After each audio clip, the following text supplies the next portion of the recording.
चलो विद्यार्थी मित्रों स्वाध्याय 12.1 ની અંદર દાખલા નંબર 4 જોયો। હવે જોશું આપણે દાખલા નંબર 5।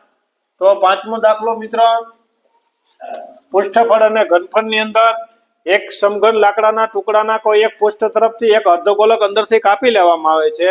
તો અર્ધગોલકનો વ્યાસ L એ સમઘનની બાજુના માપ બરાબર છે, એટલે અર્ધગોલકનો વ્યાસ અને સમઘનની બાજુ બે સમાન છે। તો બાકી પદાર્થનું કુલ પૃષ્ઠફળ શોધો। બાકી રહેલા પદાર્થનું પૃષ્ઠફળ શોધવાનું છે મિત્રો। એક આપણે સમઘન બનાવીએ અહીંયા।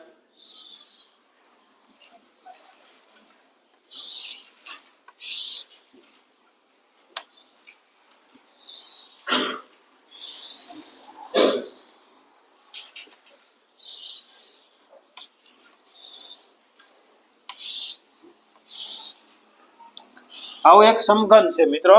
તો આ સમઘન ઉપરથી એવું કે લાકડાના ટુકડાનું બનેલું છે, અર્ધગોલક કાપવામાં આવે છે।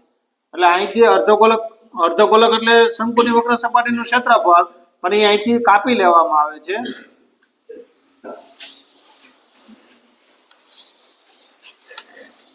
જો આવો અર્ધગોલક કાપવામાં આવે છે, આ યાદ રાખજો ખાસ। તો આવો અર્ધગોલક ઉપર એક લગાવેલો છે ને એને કાપવામાં આવે તો અર્ધગોલકનો વ્યાસ L છે। તો અર્ધગોલકનો વ્યાસ એટલે આખું એ શંકુની બાજુ બરાબર છે। તો આ L થાય, આ પણ L થાય અને આ પણ, કારણ કે સમઘનમાં બધી બાજુ સમાન જ હોય છે, બરાબર છે। તો બાકી પદાર્થનું કુલ પૃષ્ઠફળ શોધો। બાકી પદાર્થ એટલે કે આ સમઘનનું કુલ પૃષ્ઠફળ આપણે લખશું, પછી અર્ધગોલકની વક્ર સપાટીનું ક્ષેત્રફળ લખશું। પણ અહીંથી ઉપરથી સમઘનથી તમે આમ જોશો મિત્રો, તો ઉપરથી સમઘનમાં તમે જોવો એટલે એ ઉપરથી ફાકું, કારણ કે અર્ધગોલકનું આ વર્તુળ છે એ ફાકું ટાઈપ લાગશે, એટલે કે ત્યાંથી કાપવામાં આવે છે। તો બાકી એ કાપવામાં આવે છે તો એ આખું ચક્ર જ નીકળે। તમે ઉપરથી કાપી નાખો એટલે ચક્ર નીકળે। તો ચક્ર કેવું હોય? તો વર્તુળ હોય। તો એ વર્તુળને સાઈડમાં મૂકી દો। એટલે એવું કીધું છે કે બાકી પદાર્થનું કુલ પૃષ્ઠફળ શોધો। હવે બાકી કયો પદાર્થ રહીએ? તો કે ઉપર ફાંકાવાળો રહીએ, એટલે કે વર્તુળ એક નીકળી જાય, અને સમઘનનું તો આખું આપણે લઈ લીધું છે, પણ એમાંથી સમઘનમાંથી બાદ તો કરવું જ પડશે। તો શું કરશું? તો અર્ધગોલકની વક્ર સપાટીનું ક્ષેત્રફળ અને માઇનસ વર્તુળનું ક્ષેત્રફળ। હમણાં આપણે આગળનો ચોથો દાખલો જોયો ને એના જેવો જ છે। પેલા તો અર્ધગોલકની ત્રિજ્યા, તો અર્ધગોલકની ત્રિજ્યા એટલે કે R, જો અર્ધગોલકનો વ્યાસ L છે, કોઈ માપ નથી આપને આપ્યું, સેન્ટીમીટર નથી આપ્યું, મીટર નથી આપ્યું, કોઈ વસ્તુ આપને આપી નથી, તો L, અને કાંઈ નું આપ્યું હોય ને એટલે નીચે પાછળ લખી નાખવાનું એકમ, L એકમ છે। હવે વ્યાસ લખીએ તો વ્યાસ ભાગ્યા 2, ત્રિજ્યા જોઈએ છે આપણે, તો વ્યાસ ભાગ્યા 2 એટલે કે L ના છેદમાં 2 એકમ, કાંઈ એકમી નહીં પણ એકમ, સેમી નહીં, મીટર નહીં, એકમ, કાંઈ નથી કીધું એટલા માટે। જો સેમીમીટર નો લખાઈ જોઈએ, જોજો તમે। તો અર્ધગોલકની ત્રિજ્યા એટલે વ્યાસ ભાગ્યા 2, L ભાગ્યા 2 થઈ ગયું। હવે સમઘનની બાજુ આ લખજો, સમઘનની બાજુ બરાબર અર્ધગોલકનો વ્યાસ, બરાબર અર્ધગોલકનો વ્યાસ, અને E બરાબર L, બે સમાન છે। એટલે કે આપણે અર્ધગોલકનો વ્યાસ કયો કે સમઘનનું બાજુ કયો, બધું સમાન છે। બસ હવે જે છે એ પદાર્થનું કુલ પૃષ્ઠફળ બરાબર પદાર્થનું કુલ ક્ષેત્રફળ પૃષ્ઠફળ બરાબર સમઘનનું કુલ પૃષ્ઠફળ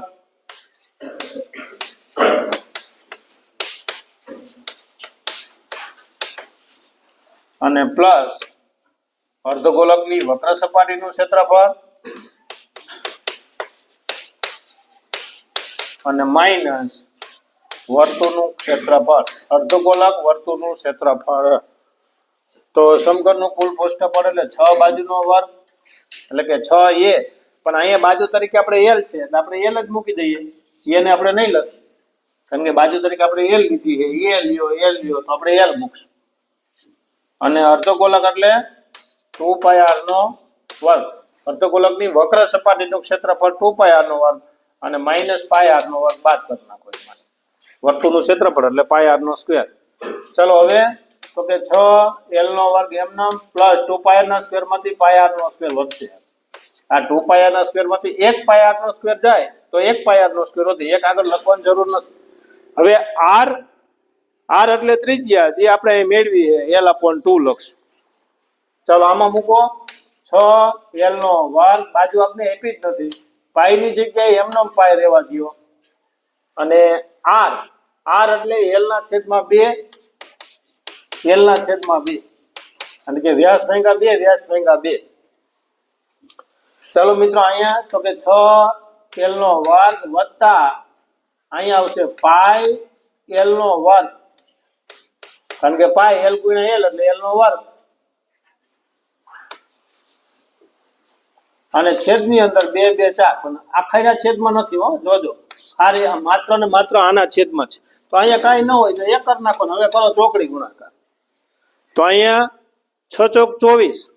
તો અહીં લખો પેલા પદાર્થનું કુલ પૃષ્ઠફળ બરાબર પદાર્થનું કુલ પૃષ્ઠફળ બરાબર, જો એ ચોકડી ગુણાકાર કરું 6 ચોક 24 l નો સ્ક્વેર અને પ્લસ 1 ગુણ્યા પાઈ એટલે પાઈ l સ્ક્વેર, પાઈ l સ્ક્વેર, અને છેદમાં છેદનો ગુણાકાર 4 ગુણ્યા 1 એટલે 4. આ સંયુક્ત મળી ગયો. હવે શું આપણે આગળ લેવું સામાન્ય, તો કે આ બે માંથી સમાન શું છે, તો કે l છે ખાલી, તો એને l મૂકી દો. 1 ના ગુણ્યા 4, ઉપર કાંઈ નથી એટલે 1 છેદમાં 4 એટલે l નો વર્ગ 1 નીકળી ગયો. હવે વધ્યો હું તો કે 24 પાઈ, અથવા પાઈ 24 કયો કે 24 પાઈ કયો, જે કયો એ લખો, બરાબર છે. હવે આપણે આગળ કાંઈ મળતું નથી. હવે તમે l ના સ્ક્વેર ના છેદની અંદર 4 લખી શકો, કારણ કે l નો વર્ગ ગુણ્યા 1 એટલે l નો વર્ગ જ થાય, l નો વર્ગ ગુણ્યા 1 એટલે l નો વર્ગ જ થાય. તો અહીંથી આગળ આપણે પાઈની કિંમત મૂકવાનું પણ નથી કીધું, તો આપણે લખી નાખવાનું એકમ વર્ગ. તો મિત્રો પદાર્થનું કુલ પૃષ્ઠફળ બરાબર 1/4 l નો વર્ગ કૌંસની અંદર 24 પ્લસ પાય.